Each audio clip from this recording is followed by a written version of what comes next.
Hey, peace, peace, peace, peace, peace, peace, peace. Peace and one love, you reach Elijah X once again, coming to you live. Just listen to a little bit of my music before we get started.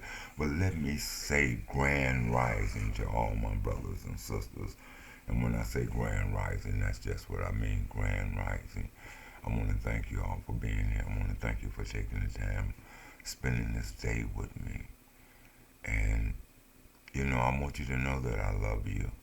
I'm not here to make money off of you. I'm not here to exploit you. I'm here to teach you how we, as a people of righteous character, should live. No longer do I strive to have just all black.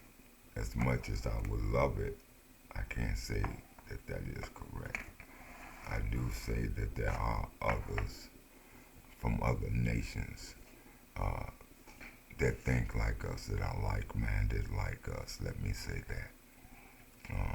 And they are welcome to join us. However, I will say this. They cannot give no advice. They cannot input their thoughts. The way that we walk is the way of all. And when I speak of all, I'm speaking of Anu, our Holy One, the Most High, the Creator of all creators. And I know a lot of you don't even believe in God today, and it's sad because ye are gods. Ye are supreme beings. So to hear that you don't believe in yourself is sad to me. But I didn't come here today for that. I was sitting here meditating today, and I was thinking on some things. Excuse me.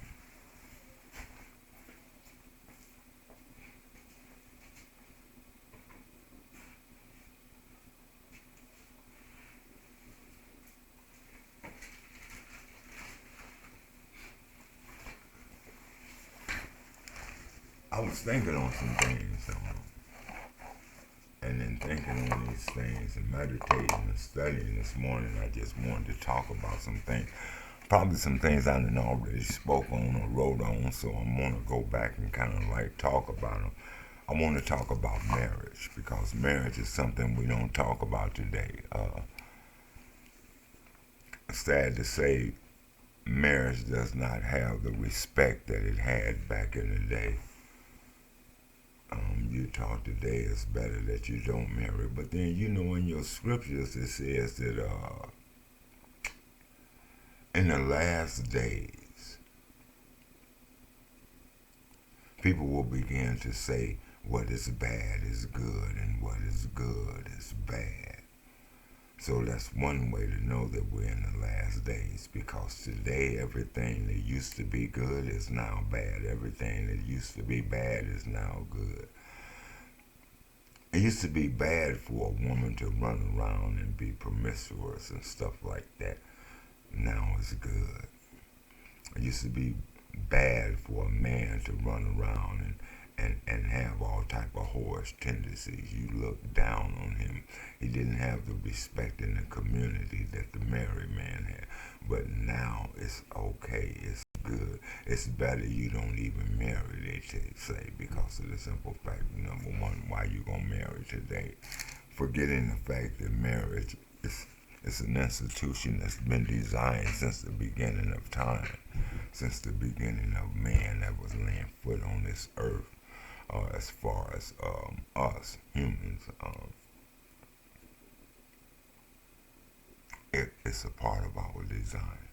Man and woman were created for one another. Uh, you look at nature, it tells you that the male and the female are part of one another. They make the whole. Marriage is designed. It's built on male and female and children. It's that tree, the roots that and the branches that grows out, and as the branches grow out, they bear fruit and they drop the fruit. You know, you're that tree, man, women. You're the root, woman, that all life come from. You grow into that beautiful tree, dropping fruit. The point is what type of fruit are you dropping? A good tree only bears good fruit. A good tree can't bear bad fruit, and a bad tree can't bear good fruit. So, what type of tree are you? Black woman. Black man. What type of seeds are you planting? All these things that you read in the scriptures are things that teach you about life. We're no different than nature. All of nature is designed around us. We are part of that. And to not believe in a creator, a being that's more powerful, more intellectual than you is stupidity on my part. I don't understand it. I try to, but I can't. It's stupidity to sit and say that you don't believe in a higher power than you. The knowledge that you have came from others, passed down on the years. The ancestors, the great teachers. Many of us have lost our way from the great teachers, and we began to teach our own things now.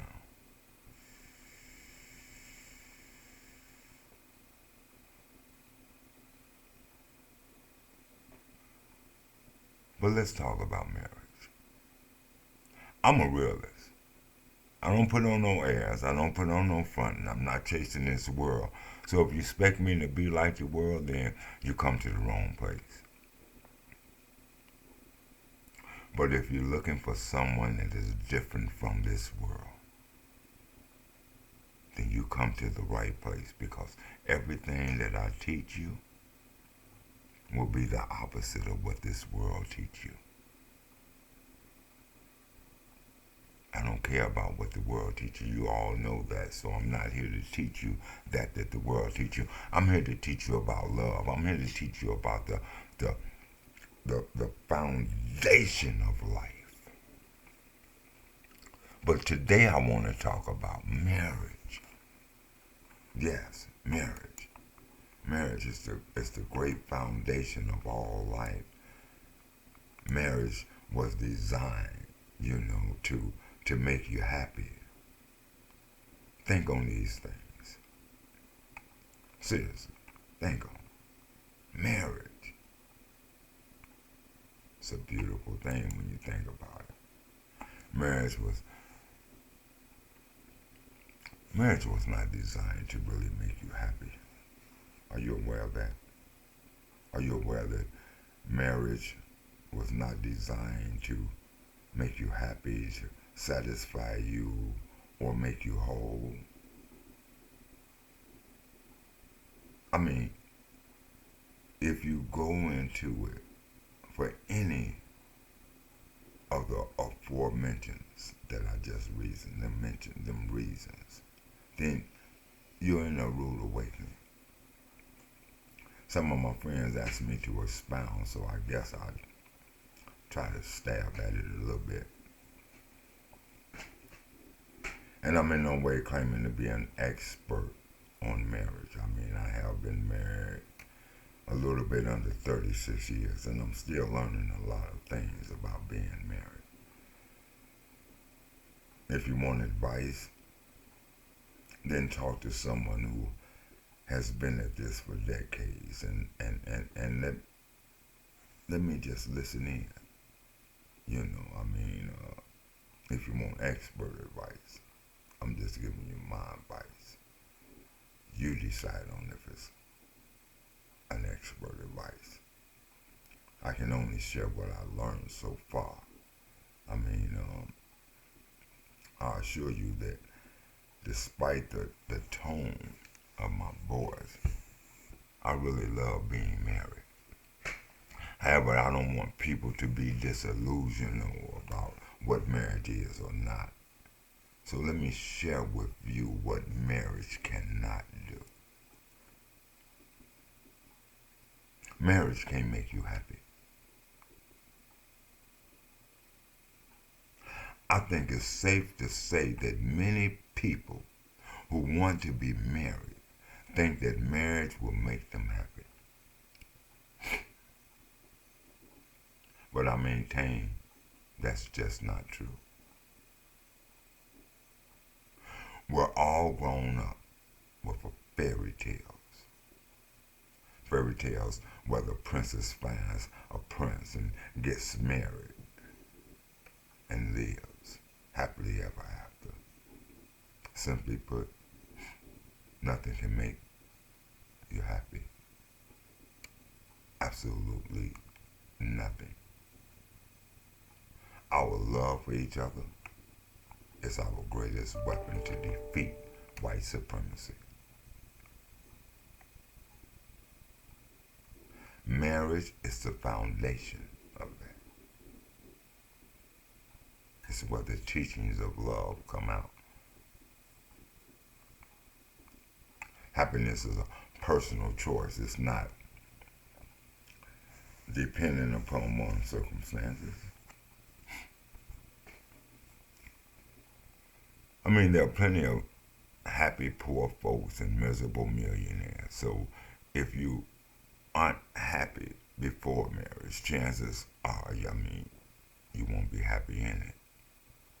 And unfortunately, a lot of people get dejected when they enter marriage and realize that they're not as happy as they thought they'll be. Learn to be happy independently of outside influences. Once you learn that, happiness is easy to find because happiness comes from within. Happiness comes from you feeling good about yourself. Happiness comes from you knowing that the things you do are right. That's happiness. Because then you have a peace. You're not looking over your shoulder. You don't feel discontent because you did someone wrong. Happiness comes from doing right. Marriage does not equal satisfaction. No. Let me be clear. You will not be completely satisfied in your marriage 100% of the time.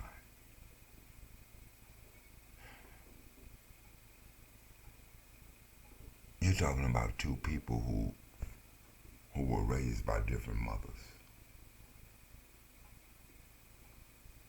were taught different standards, and somehow decided it would be a good idea to join together and become a unit. I'm going to say that again. You're talking about two people who were raised by different mothers and were taught different standards, and somehow they decided it would be good, a very good idea to join together and become a unit. But because they are still two very distinct people, well, clashes naturally arise when expectations don't align with reality. He has the different ideas about cleaning than you do. She has different ideas about money than you do. You both thought sex would be more plentiful than it currently is. Somebody is going to be disappointed occasionally. I mean, there's not a single person on earth who can completely live up to your expectations because all of us fall short. Whomever you marry. I had to look up at the time because I have to get my son to school. I'm so thankful for him. He's so peaceful, so lovable. Hate is taught. We teach it in our actions to our children by the way we treat them and the way we speak among them. You're supposed to be the teacher of your children. You're supposed to, you, black woman. You are the teacher. You are the instructor. You are the nurturer. The man, as they say, is the provider. He provides a protection. And the men today are not protecting the black women so that they can be the true women that they're supposed to be, the true queens that they're supposed to be. Because if they were, the queens wouldn't have to worry. They would know that the husbands, the kings, were there to support them and lift them up. You're the teacher of the way. That king couldn't have been a king without you anointing him and giving him that power. You taught him what it was to be a man and what it is to be a king. No one else, black woman. You. The man was out protecting the fields, protecting the crops, searching for food, while you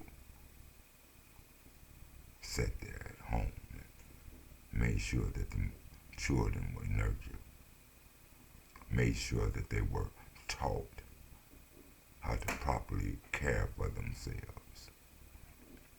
They didn't go out with the man, the young boys didn't go out with the man to learn how to work the ground until you had taught them how to be stable.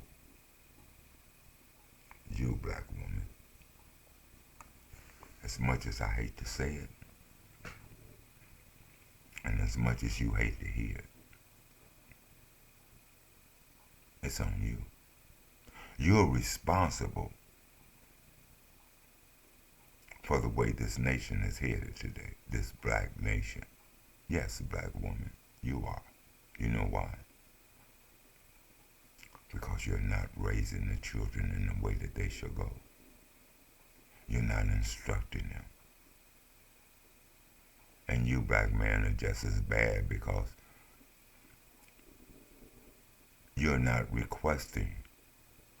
You're not praying to your women that they teach the children the proper ways to go.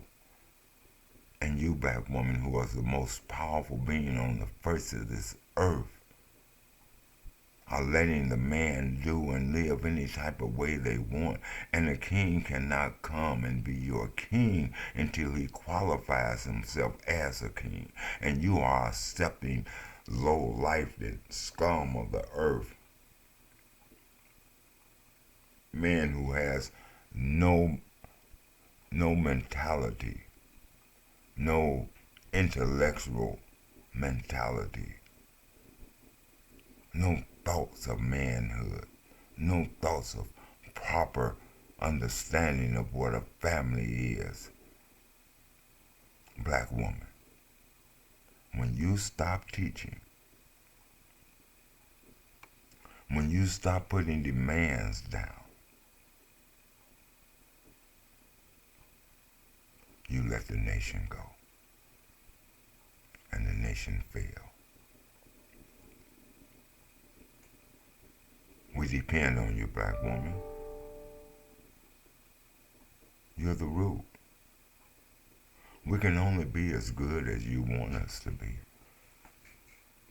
It's up to you to decide on what you want. What type of man do you want around your children? You want a man that beat on you, talk down to you. When he speak to you, he call you all type of names, call you B's and H's in front of the children. Is this the type of man that you want? You want that gangster type man who walks around and talk about how he's a straight gangster and how he'll take a nigga out.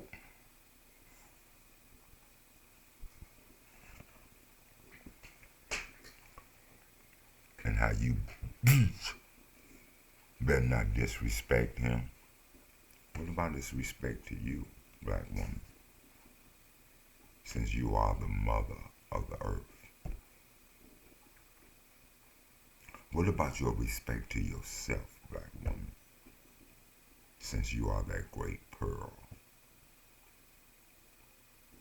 that great diamond. Where's your purity? Where's your respect for self? Whatever you accept into your life, that is what's going to come out. Whatever you put in. What type of man are you putting into your household? Black men, what type of women are you uniting with? And we're going to talk about that later on. These are some great things I really want to talk about. I'm just touching. These are just things I want you to think on. So when I come back, because I'm gonna try to have an open chat where everybody can comment, because I want us to hear each other's thoughts. As I say, I don't know it all. I can only give you what I have learned from my experience. I teach from experience. So, as I said, there's not a single person on earth who can completely give up or completely live up to your expectations or my expectations. My expectations are high. I want to live like the all, like the source. I want to live the way that he described. I want to be like him. I don't want to be like me. And that source came from my mother. So I want to be like her, the highest mother, the first mother, not the mother of today, but the mother of old, the ancient mother.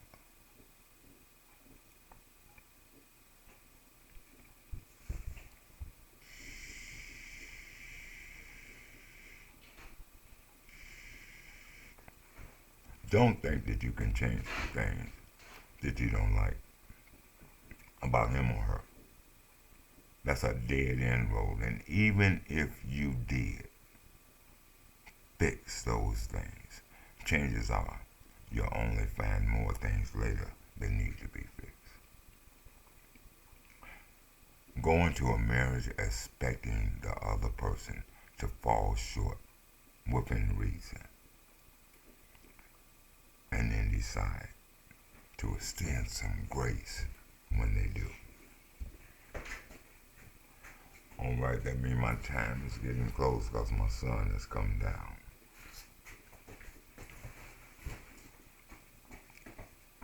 Everyone wants to feel complete. Whether it's in their careers or their personal lives.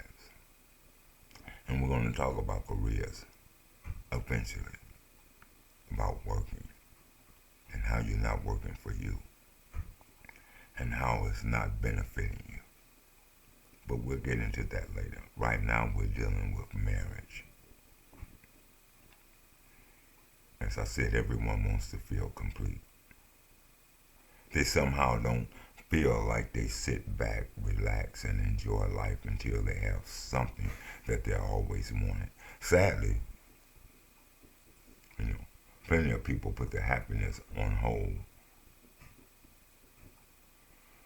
They put their happiness on hold for some hypothetical day in the future when they have everything that they want, including a marriage and a family. That's when I'll be happy. If partial commitment is your status quo and the way that you live your life, then I can guarantee you that once you do obtain the things that you want, you'll find a reason not to be happy with them. Something will always be out of place. And that's because you're chasing things and putting your focus on things and not on family, not on individual, not on human life.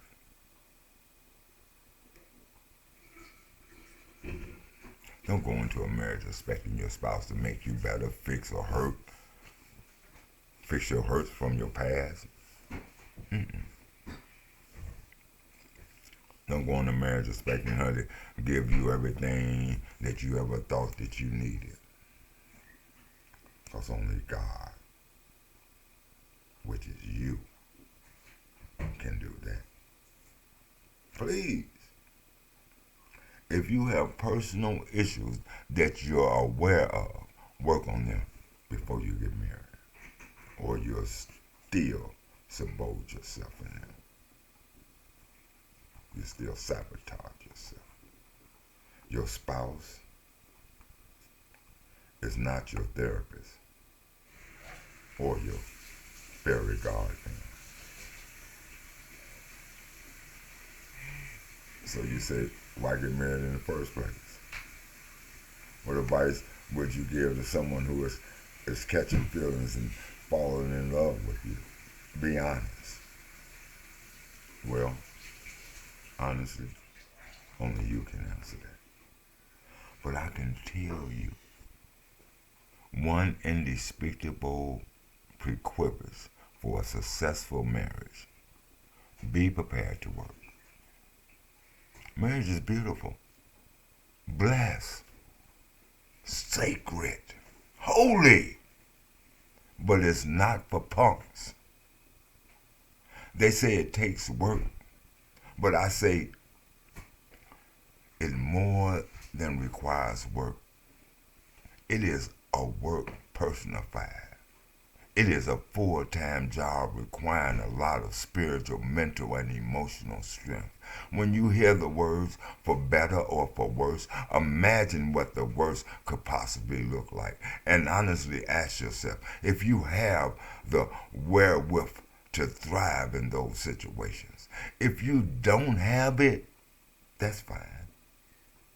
There are far worse facts in life than to live it as a single person. But if you feel you have the fortitude to fully submit to another person until one of you leaves this earth, by all means go for it. A queen will always turn pain into power. There's honestly no nobler thing. And I'm going to say that again. There's honestly no noble, I'm getting tongue-tied. Nobler thing, Nobler thing, than to decide or dedicate your life to someone other than yourself. Nothing more noble. I posted a post a while ago. I tasted and I realized that I had been starving. I taste her love. I'm not talking about the sexual love. I'm talking about her inner love, which is essential to what marriage is. You have to have a heart of a servant to do this thing correctly. Can you still fix a plate for him after he's thoroughly pissed you off? Would you still put gas in her car for work tomorrow even after she stepped all over your ego?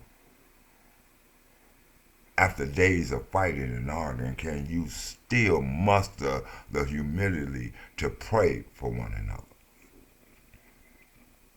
These are the type of things successful marriage people do. And when I say pray for one another, that means make a request to one another. In this job, you don't clock out just because you're not feeling it. That's a hard thing for people to understand in a culture of selfishness. But it's what it is. Strong marriages are compromise.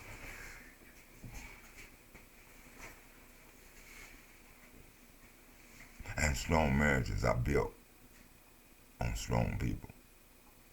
So you must ask yourself before you get to the altar, am I strong enough? So are you strong enough? And aren't you worth it? And when I say the altar is the altar of your commitment. The altar of you standing in front of one another and saying that you will commit yourself to one another for life.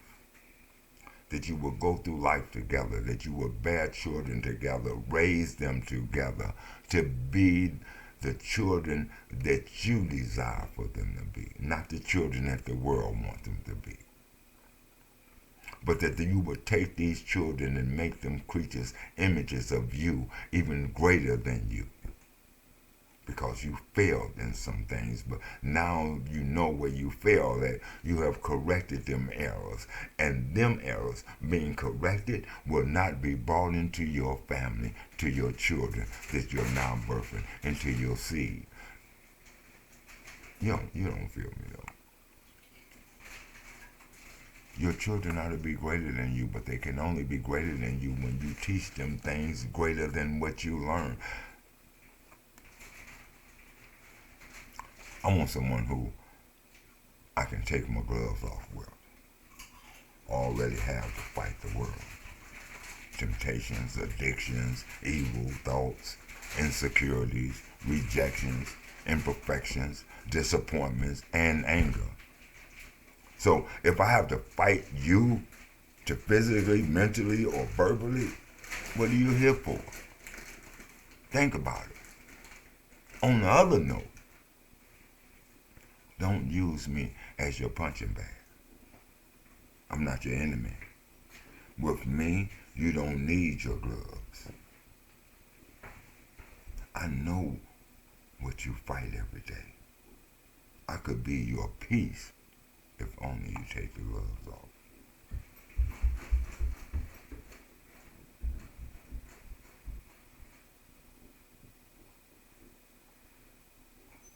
Now, if you're good enough for a man to lay with, should not you be good enough for him to marry?